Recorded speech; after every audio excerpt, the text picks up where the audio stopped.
Hello and welcome back to the Eastwick Conference's film breakdown series. First video breakdown post All-Star break. A lot of teams made a lot of moves, but we're actually going to talk about one of the only teams that made none, the Houston Rockets and Jabari Smith Jr., who last night against the Utah Jazz had his second 30-point game of the season with 31 points to go with 9 rebounds, 3 steals, and 3 blocks, a real two-way performance. Shot 12 for 17 from the field, including 6 for 11 from 3. That also does mean, yes, he shot 6 for 6 from 2. We're going to get to that in a little bit, but I wanted to talk about his night and really who he is as a player, how he fits within this Rockets ecosystem, and why he is one of their most important players and probably is going to be one of the more valuable complementary pieces in the league for a long time.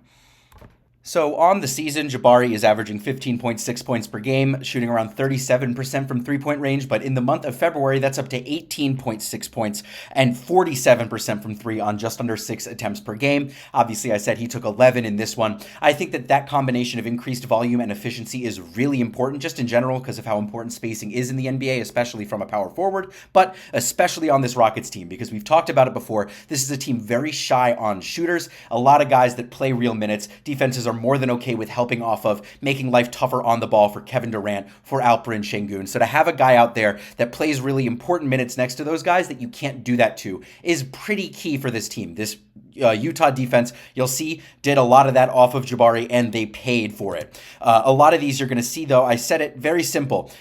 Kevin Durant gets an extra body shown on him, give the ball up really quickly. All Jabari needs to do is catch and shoot one pass away. Here, Şengün, Isaiah Collier is going to come over, show help. Again, one pass away. These are very simple plays. Jabari's not the one making the plays. He's not the one generating the offense, but as a guy that can capitalize off of the attention that the other guys on the floor receive, and a guy that can be a release valve one pass away, that can beat a defense that forces itself into rotation. Here, Durant and Şengün in the pick and roll. The defense plays really high, puts 2 on the ball to get Durant the ball out of his hands. And so on the roll here, Ace Bailey is pulled all the way over to stop Şengün, and that leaves Jabari wide open on the wing. The fact is this guy is shooting nearly 50% from 3 this month. You can't do that consistently. This is not a good defense in the Jazz. But as a concept, you can see how having him on the floor next to these high-level initiator, creator type players that are demanding that attention is really, really important. And then this last shot is a really good segue into what I want to talk about next, and that is in transition. That trail 3, it's something you see a lot from big men that can shoot.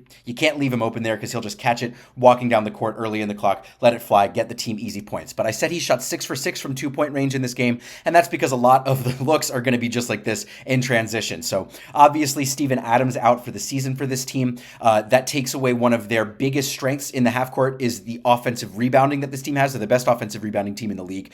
You have less of that, and so you have to make up those points somewhere else, and a really good way is doing that in transition. When you have a 6'11 guy that can move, it makes it even easier as a target to finish plays. But everything that I've talked about so far is how he can be a good complement to the rest of the players on this team as a play finisher, as a guy that can capitalize on the attention that those guys are creating, and as a transition play finisher. I want to get into some other ways that he's just a valuable player at 6'11 with the skills that he does on the offensive end. So here, this is something that we've really seen growth from Jabari this season in particular. This was not an area of strength for him really in his career at all. In transition here, one-on-one against Kyle Filipowski, and instead of just running the floor, catching it, and dunking, he actually takes him off the dribble, goes between the legs, crosses back over, and he's able to drive to the basket on a similarly sized player there. He's going to be guarded by guys like that more often than not, bigger players because of his height. If he is able to consistently beat guys as a driver, driving closeouts, driving in transition, I'm not asking him to do everything because we can tell already he is a complementary player, but in a secondary role, that skill set, adding that to his skill set could be really, really important. I mentioned the offensive rebounding though. Again, if you're 6'11 with those long arms, it makes it really good. If you don't box him out, he's going to make you pay. And then this shot, this is something we have seen throughout his career, and that is getting to his mid-range, turnaround, fadeaway over the top. Because he has that height and that length, it's hard for defenders to contest that. That's always been a shot of comfort for him. And it's really good to have those if they get the ball out of a Kevin Durant's hand. If they get the ball out of Şengün's hands late in the shot clock, you need a bucket. It reminds me kind of Andrew Wiggins in the Warriors championship run. You can give the ball to Jabari and he can get to that turnaround, and that's a shot that you as an offense can be comfortable with in a pinch. So generally, I do think that this game was a real showcase of Jabari's complementary skill set on offense and why he is uniquely valuable to this Rockets team on that side of the ball.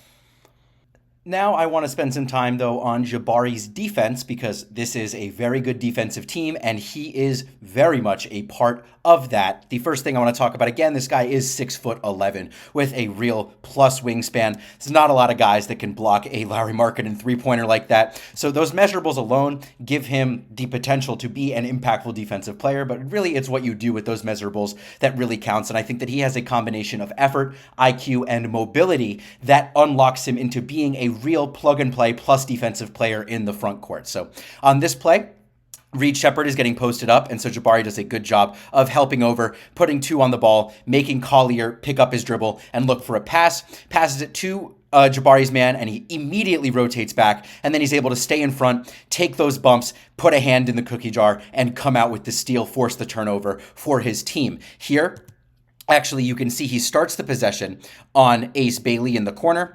Ace Bailey comes off of this screen from Lauri Markkanen. Jabari calls for the switch, so Tari Eason goes to take his man, and he immediately is in the right place at the right time on this post catch from Lauri, gets his hand in there again, forces another steal. Those are two of his three steals. Now we're going to look at some of his blocks, but talk about a lot of the same concepts because I think that they're very impressive here. It's Bryce Sensabaugh that he starts the possession guarding. Cody Williams sets the screen and then starts to dive to the basket. Again, calls for the switch, so Tari Eason goes out on Bryce. But notice here on the catch, really, he's beat. He's behind the play. His feet are up. Cody Williams has a free reign to the basket if Jabari wasn't mobile enough to follow him, track the ball, stay attached, and pin it off the backboard. That's a very, very impressive play, just in terms of seeing that mobility and that awareness, being in the right place at the right time, reaction speed, all of that. And now this play, I think, is a really good combination of everything we just saw. One of the more impressive plays that I've seen from Jabari on defense. So he starts here, guarding the screen with Şengün. Kyle Filipowski is dribbling the ball as the initiator. That puts Şengün in a position where he has to fight through a screen. Good, smart offense by the Jazz. So Jabari switches that. He's mobile enough and he's big enough to not only get there at the right time, but stay in front of the center as we've seen before. He's able to contest that, force Kyle to pick up the dribble. Kevin Durant jumps, though, and so Kevin Durant's man is now back cutting, and he has a free reign to the basket if he wants to. This is a good pass by Filipowski. One Band-Aid has been cleaned up from Jabari. Is he going to be able to make that two? And yes, he does. He's able to track the ball on that reverse finish, so keep his hand in the air, watch for the ball, not just going up the first time, keep it going from behind the basket. So he switched there. He stayed in front of his man, and then he cleaned up another defensive miscue behind the play and finishes the possession with a block and gets his team the ball. That's a really, really impressive series of plays that you can make on defense from one guy at the forward spot. I think that he has a pretty rare combination of those skills at his size that on any team in the NBA, I think will make him a valuable piece however his career moves forward. He's not that much of an on-ball initiator. I don't know that he has all-star in his future. We've said it, he's more of a complementary guy. He's not a playmaker. He's not a really high-level shot creator for himself. He's not going to break guys down off the dribble consistently, but next to other high-level players, this guy has just about everything that you would want in a power forward, between his shooting, his ancillary play finishing, and his real defensive versatility and impact. Jabari Smith Jr., very, very high-level basketball player, and he's going to be really important for this Rockets team. Maybe not this season, I mean, for sure this season, but if they are going to continue this path of presumably competing for championships or trying to, Jabari's going to play a high-level role for as long as he's here.